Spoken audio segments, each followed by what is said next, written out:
उत्तराखंड के पहाड़ों की आवाज, आपकी आवाज। नमस्कार दर्शकों, आप देख रहे हैं वॉइस ऑफ माउंटेन पहाड़ों की आवाज। और पहाड़ों की आवाज आज थाना धुमाकोट में पहुंची है।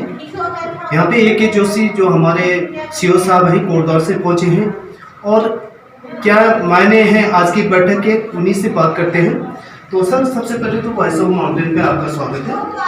तो सर, आज की जो बैठक बुलाई गई है आम जनता की, ये किस क्या मायने रखते हैं आज? देखिए, वैसे तो हमारा प्रत्येक थाने का महीना होता है, इंस्पेक्शन होता है। वो करने के लिए हम आज थाना धुमाकोट आए थे। क्योंकि महीना करने आए हैं, दूर दराज का थाना है, तो हमने जनता की भी मीटिंग साथ साथ रखी है, कर्मचारियों की मीटिंग भी साथ साथ रखी है। और जनता को हम जो बता रहे थे, विशेष रूप से जैसे साइबर अपराध है, तो साइबर अपराधों से कैसे बचा जाए। दूसरा, नशे की प्रवृत्ति जो जवान लोगों में हो रही है, जिसके कारण कई अपराध पनपते हैं, उससे कैसे बचा जाए। यातायात आपदा तथा जो है ट्रैफिक के सुधार के लिए जो बातें हैं वो उनसे की गई। साथ ही साथ महिलाओं और बच्चों के प्रति होने वाले अपराधों के प्रति भी उनको जागरूक किया गया। तो ये तमाम बातें हैं जो आज के समय में ऐसे दूर दराज के थानों में भी अपराध होने की संभावना रहती है। महिला और बच्चों के प्रति अपराध देखा हुआ अपने पहाड़ों में काफ़ी होते हैं। दूसरा, ड्रग्स जो है वो भी काफ़ी एक प्रकार से पहाड़ी रास्तों से लोग निकालते हैं चोरी छिपके। नशा, जैसे शराब की तस्करी है, बाहर भी शराब आती है, उससे उसकी भी तस्करी होती है। साइबर अपराध, किसी को भी फोन आ जाएगा अनवांटेड, उसके कारण किसी प्रकार से उसके धन, उसके पैसा उसके अकाउंट से साफ हो जाएगा, तो ये मुझे तकलीफ हो जाएगी। तो गरीब आदमी है, ऊपर से रिटायरमेंट का जितना पैसा आया वो सारा का सारा एक टेलीफोन कॉल पे निकल गया। तो इसके लिए जनता को जागरूक करने के लिए लगाया गया है। मेरी बात हो गई है। बाकी एयर फोर्स को भी उसकी भी मीटिंग ली जाएगी, थाने के कर्मचारियों की, उनको भी बताया जाएगा कि आप लोगों के लिए वो बेहतर से बेहतर कार्य करें और धुमाकोट की जनता का पूरा जो है दिल जीते, ताकि जो है पुलिस व्यवस्था और पुलिस की छवि बने। बहुत बहुत धन्यवाद सर। तो ये थे ए.के. जोशी साहब जो कोटद्वार से यहाँ पे पहुँचे थाना धुमाकोट में, और आज उस महान नायक सुभाष चंद्र बोस जी की 125वीं जयंती भी है। तो सारे देशवासियों को शुभकामनाएं। तो देखते रहिए आप पहाड़ों की आवाज। करने हैं, मुझे बैंक वालों के 40-50 लोगों के अकाउंट नंबर दे दो। तो मुझे धुमाकोट के एसबीआई ने और पीएनबी ने 100 बैंक अकाउंट नंबर और नाम और पते दे दिए, और 100 दे दिए मुझे एसबीआई वाले। पर इसलिए उस बेचारे ने भी इसलिए नहीं दिए, उसने कहा मुझे एलआईसी करनी है इन लोगों की ना, फ्री की एलआईसी गवर्नमेंट ने निकाली है। तो चपरासी ने या क्लर्क ने 500-400 रुपए कमीशन के चक्कर में, एक बढ़िया सी बोतल के चक्कर में उन्हें 400-500 नाम दे दिए। उसमें सारे टेलीफोन नंबर होते हैं, बैंक का टेलीफोन नंबर होता है जिसमें अलर्ट आता है। तो उन्होंने क्या किया कि उसे बैंक वाले को पैसे देने के बाद फिर उनमें आराम से बैठ के फ़ोन मिलाया। पता लगा रावत जी को फ़ोन मिलाया, रावत जी नहीं आए पटाए में। नेगी जी को फ़ोन मिलाया, वो नहीं आए पटाए में। उनियाल जी को फ़ोन किया, वो पटाए में नहीं आए। एक बेचारी कोई सीधी सादी लेडी घरेलू थी, उसका पति फौज में था, वो आ गई पटाए में। उन्होंने कहा भाई ये ठीक है, बढ़िया लॉटरी खुल गई है, तो अच्छा हो गया। व्हाट्सएप पे बैंक ड्राफ्ट का भी चित्र आ गया है, मेरा भी नाम लिखा हुआ है, मेरे पति का भी नाम लिखा हुआ है। ये तो सचमुच बहुत बढ़िया पैसा आ गया है। अपने अकाउंट से निकाल दिए, 30,000 डाल दिए, 40,000 डाल दिए, करते करते 5-7 लाख रुपए अपने पति का पूरा उसमें खाली कर दिया। न जान न पहचान, हम तुम्हारे मेहमान।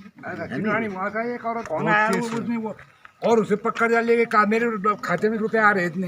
हाँ। और वो बेचारे को 40,000 रुपए में बुझ गए। वही मैं कह रहा हूँ। तो अब ये अपराध जो है यहाँ भी है, मतलब धीरे धीरे बढ़ेगा।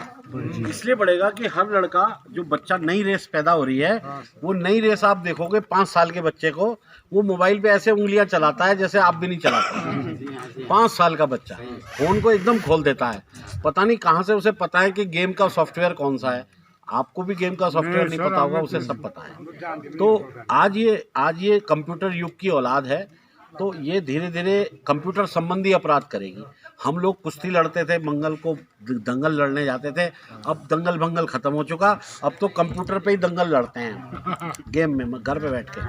तो वो एज आ गई है। तो वो कंप्यूटर, हम दंगल लड़ते थे फील्ड में, इसलिए हम लोगों को मार के पैसा छीनते थे, लेकिन ये कंप्यूटर पे ही छीनेगी पैसा।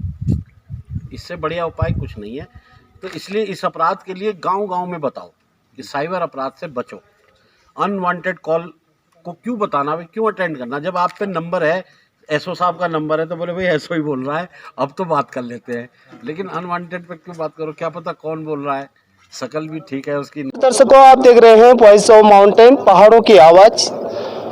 और नेताजी सुभाष चंद्र बोस आज यहाँ पे कांग्रेस जनों का नेताजी सुभाष चंद्र बोस की जयंती पे इकट्ठे हुए हैं और आंदोलनकारी और पूर्व राज्य मंत्री यहाँ पे धीरेन्द्र प्रताप जी इस मौके पे मौजूद हैं। मैं तुम्हें खून दूंगा, तुम मुझे खून दो, मैं तुम्हें आज़ादी दूंगा, उस व्यक्ति के, उस महान व्यक्ति के विचार थे और उनके शब्द आज हमें भी उनकी जयंती पे याद आ रहे हैं। मैं बात कर रहा हूँ सुभाष चंद्र बोस जी की, जिन्होंने भारत की एक पक्की नींव रखी थी। तो आज इस मौके पे पूर्व आंदोलनकारी और पूर्व राज्य मंत्री धीरेन्द्र प्रताप जी मौजूद हैं। सुभाष चंद्र बोस अमर रहे, अमर रहे। सर, जो आज 125वीं जयंती मना रहे हैं, पूरा देश याद कर रहा है नेताजी को, तो उनके बारे में क्या कहना चाहेंगे? देखिए, नेताजी सुभाष चंद्र बोस भारत की आज़ादी के महानायक हैं। उनका जन्म 23 नवंबर 1897 को हुआ था, 23 जनवरी 1897 को, और सन 45 में एक विमान दुर्घटना में उनका निधन हुआ था। उन्होंने आजीवन 48 वर्ष की आयु तक भारत की आज़ादी के लिए लड़ाई लड़ी। उन्होंने एडोल्फ हिटलर के साथ, जो नाजी सेनाएं थी, उनके साथ मिलकर आज़ाद हिंद फौज का गठन किया। हमारे उत्तराखंड के बहुत सारे लोग, गढ़वाल राइफल और वो लोग उसमें शामिल हुए और उन्होंने अंग्रेज़ों से भारत को मुक्त कराने की आजीवन कोशिश की।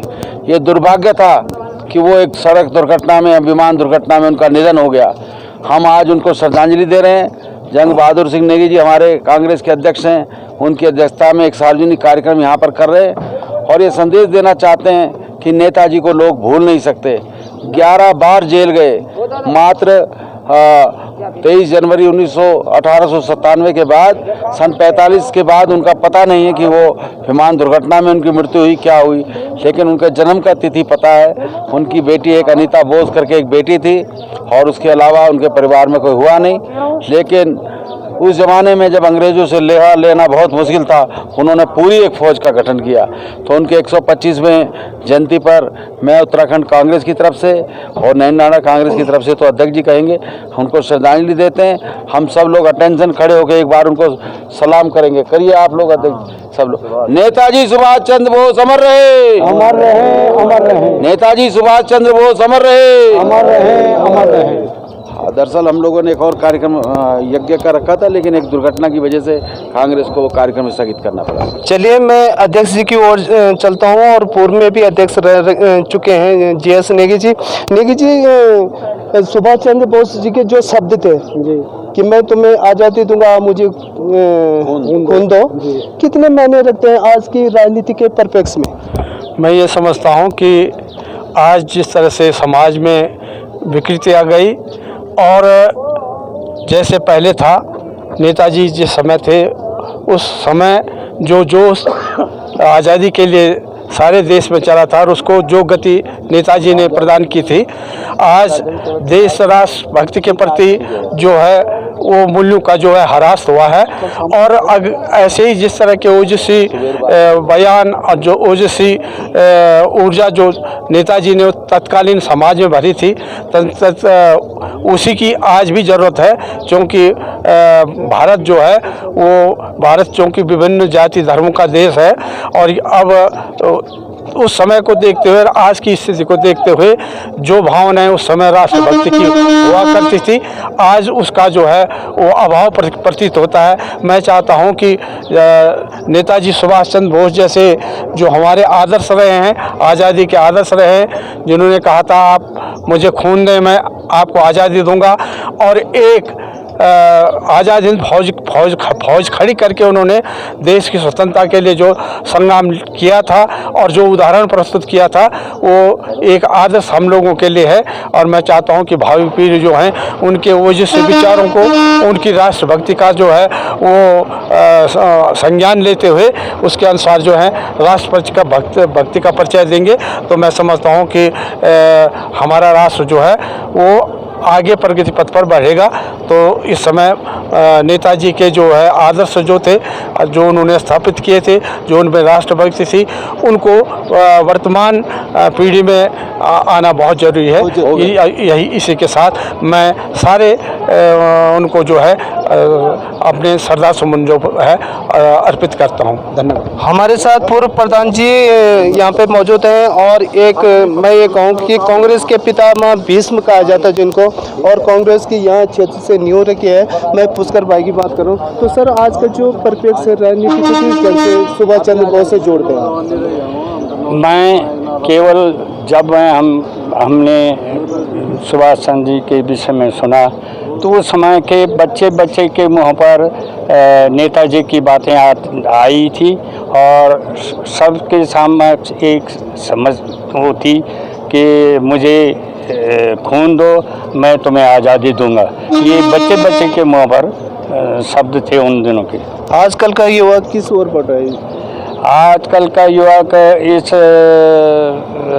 चहल पहल के ज़माने में कुछ अपने को भूल जैसा गया और इसलिए पुरानी यादें कमी उन लोगों को हैं, लेकिन हम उनको याद दिलाते हैं कि उन्होंने बहुत बड़ा त्याग हम लोगों के लिए किया। तो यहाँ पे पूर्व विधायक नीति जनप्रतिनिधि के रूप में दीपक भाई भी हैं और दीपक भाई जो शुरू से एक राजनीति के भी रहे हैं, एक सामाजिक कार्यकर्ता भी रहे हैं। और सर आज का जो युवा है, युवा किस ढंग से आज सुभाष चंद्र बोस जी की जयंती को देखता है? देखो, युवाओं के मन में तो अभी भी सुभाष चंद्र बोस की जैसे ही विचार उत्पन्न होते हैं, लेकिन इस भागा दौड़ की ज़िंदगी में और रोज़गार के हिसाब से वो अपने कामों में उलझे रहते हैं। खैर सभी भारतवासियों में अभी भी देशभक्ति की भावना कोट के भरी है और वो लोग इन सभी जो हमारे आंदोलन के प्रेरणा थे उनकी कद्र करते हैं, उनको याद करते हैं, उनको नमन करते हैं। जय हिंद, जय भारत। जय भारत। तो आज उस महान नायक सुभाष चंद्र बोस को पूरा देश याद कर रहा है। तो दोस्तों देखते रहिए आप वॉइस ऑफ माउंटेन। मैं महिपाल सिंह रावत पहाड़ों की आवाज़ के लिए धुमाकोट से अपने cameraman video journalist Sanjay Singh के साथ धुमाकोट। जय उत्तराखंड। आप देखना छो पहाड़ों की आवाज़, गांव की आवाज़, घर घर की आवाज़। पहाड़ों की सच्ची खबर देखना को हम प्रतिबद्ध छो। एक आवाज़ था आपको सहयोग जरूरी है ना। आप चैनल थी सब्सक्राइब करा, शेयर करा, अपन प्रतिक्रिया जरूर लिख, अपन ध्यान रखा। और उत्तराखंड को अन्य खबरों का देखना खड़ा हमारे वेबसाइट www.voiceofmountains.com पर देखा। धन्यवाद। वाला दीनू ते से की संभालियावा